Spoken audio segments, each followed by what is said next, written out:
A very warm welcome from Dubai. Actually, it's a very warm welcome because it's about 46 degrees here today and humidity at north of 90%. My sincere thanks to the team at RFi for inviting me. My name is Matt Colebrook and I'm the Regional Head of Wealth and Personal Banking for HSBC for the EMEA region. I have the privilege of leading 12 countries for HSBC across Europe and the Middle East. I'm delighted to be addressing you today, albeit virtually, given the new world that we find ourselves in. Most importantly, I hope you, your family and friends are well in this unprecedented time. This past week has been absolutely extraordinary for us here in HSBC. We won 6 global awards from our partner Visa for service quality. We launched our first global money account in the Middle East for our international customers, a mobile-first multi-currency account that allows our customers to manage, hold, send and receive 21 currencies digitally and to make payments instantly for free, 5 clicks. And most importantly for this presentation, we launched our first green mortgage, first in the group here in the Middle East. So that neatly brings me into the presentation of what I've been asked to speak to you about today, and a subject which I think is very close to all of you and indeed to my heart, and that is to answer the question of why now is the time to focus on sustainability and ESG. So let's take a moment and have a look at what sustainability means, because it's broadly defined as meeting the needs of the present without compromising the ability of future generations to meet their own needs. I think it's a really beautiful statement. And I read a quote over the weekend which said, "You do not inherit the earth from your parents, you borrow it from your children." So I think it's quite profound. All of us are aware that the UN's 17 Sustainable Development Goals, which are a blueprint for us all to achieve a better and more sustainable future for all, and if you then add to that the Paris Agreement of 2015, which is to limit global warming to below 2 degrees Celsius, and we all collectively have a huge task on our hands. This generation has a huge task. So over the last 2 years, we've seen more and more companies and large corporations such as HSBC make pledges to transition to net zero. And this is because there is a recognition that this effort is required on a big scale and cannot be achieved without working together as one community. The global pandemic in many ways has shown us or forced us to live in a very different way, to commute less, to fly less, to cook more. And with many of us spending lots more time at home, the global pandemic has triggered a deep reflection about how we can change the way we live. The impact of COVID-19 has been very visible across a number of different areas, from cleaner air quality due to less pollution to the really difficult economic circumstances for so many of our vulnerable communities. We've also seen governments and companies transforming the way they behave in an effort to build back better. Now that we have experienced new ways of living and working, it would be a real shame to go back to our old habits where we came from. Instead, society is moving towards embracing a more sustainable lifestyle.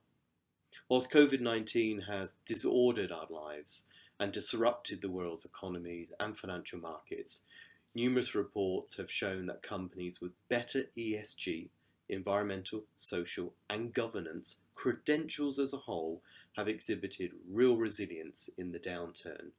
We are now seeing firsthand the benefits of living sustainably, not just in our personal lives, but also for publicly limited companies and corporations.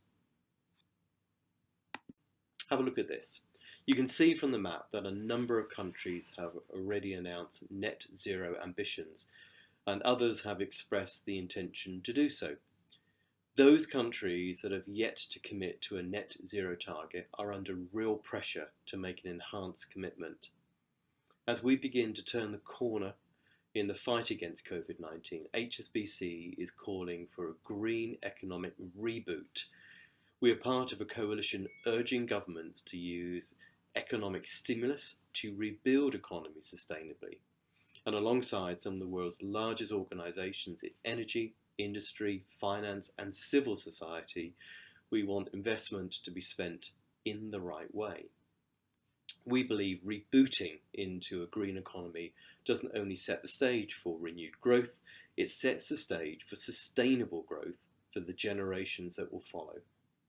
In a recent survey, the IPSOS 2020, 65% of people across the globe said that they support a green recovery following COVID-19. But in practical terms, net zero means to negate the amount of greenhouse gases produced by human activity. And this can really only be done in two ways. Firstly, either by reducing emissions, or secondly, absorbing carbon dioxide from the atmosphere. As a bank, we have pledged to help our clients transition to net zero, but we've also set our own net zero targets so that we can truly lead by example. So let's take a look at some of the data points now to back up what we've been discussing, specifically around the effects of COVID-19 and how it's impacted businesses and how they will be conducting themselves moving forward. So in a survey of consumer sustainability trends, which took place last year, 40% of issuers say that COVID-19 has made them believe even more strongly that becoming sustainable is important. A similar number said that it has made them realise that social welfare is more important than they thought before. Nearly 30% of investors said that the pandemic has made them believe even more strongly that considering ESG issues are important. And overall, more than 50% of investors said that the pandemic has made them reconsider the importance of ESG. So both investors and issuers have expressed all of these thoughts that social welfare, the real component of ESG, was more important than ever before. So I'd like to pause here and just explain a little more detail what each of the elements of ESG really stands for. So E is clearly for environmental. How companies manage the impact on the environment, which includes greenhouse gas emissions, water usage, waste management and pollution. These factors are critically important in understanding the inherent risks of companies and their long-term operating performance. S is for social, so looking at the human rights issue, the development and treatment of staff, the oversight of the supply chain, as well as human and safety considerations, the health considerations in reality. Consumers, as well as investors, have become increasingly aware of human rights abuses, child labour, and working conditions of factories from the goods that they consume. In the age of communication, companies can no longer turn a blind eye to where they source their raw materials or their finished products. G is for governance, which is how companies are governed and managed. Executive pay, business ethics and culture, diversity and inclusion at board level, but also generally at all levels of the company, as well as shareholder rights. Companies that manage their ESG risks and create value for stakeholders, employees, customers, suppliers, the environment and the wider society are more likely to survive through the cycle and thrive in the long term. Investing in companies that manage ESG risks and opportunities really well could deliver long-term capital growth. Consumers as well as shareholders now vote with their feet and will apply pressure through social media, campaigns and boycotts if they feel a company is not living up to the expected ESG standards. At the peak of the COVID-19 induced crisis, global equities lost almost a third of their value. They have generally recovered since, even trading above the end 2019 levels by the end of 2020, a scenario very few would have thought or predicted. Global stocks with relatively high climate and ESG credentials, however, were relatively resilient through this turbulent period. According to HSBC Global Research, sustainable investment themes have led to outperformance even during periods of heightened uncertainty. There is often a misconception that investing in ESG funds or stocks means a trade-off against financial returns. So let's put some numbers to these concepts to give you a clearer picture of what I mean. As you can see from these graphs, it's simply not the case. The graph on the left shows the S&P 500 index in black and the S&P 500 ESG index in green for the time period 2016 through 2020. As you can clearly see, the two indices are almost perfectly aligned until the volatility of the 2020 kicks in, at which point the ESG index actually outperforms the regular one.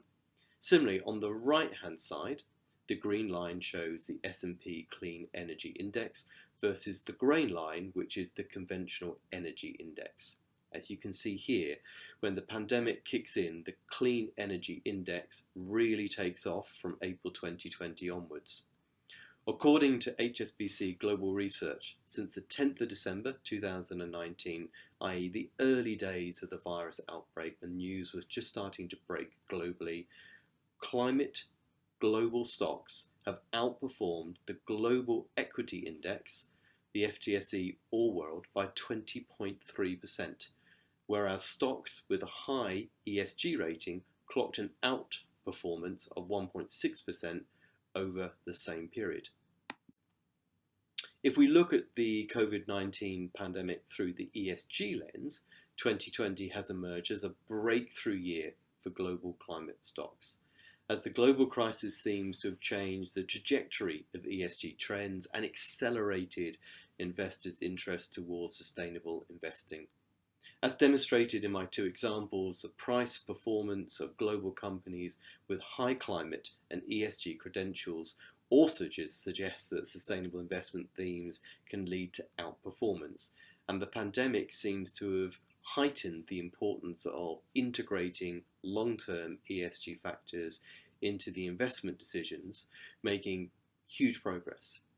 This has been further collaborated by strong inflows into global ESG and SRI equity funds in 2020, whereby the ESG SRI equity funds recorded total inflows of circa 35% of total assets under management. This is in comparison to global equity funds posted a net inflow of circa 1% over the same period of total net assets.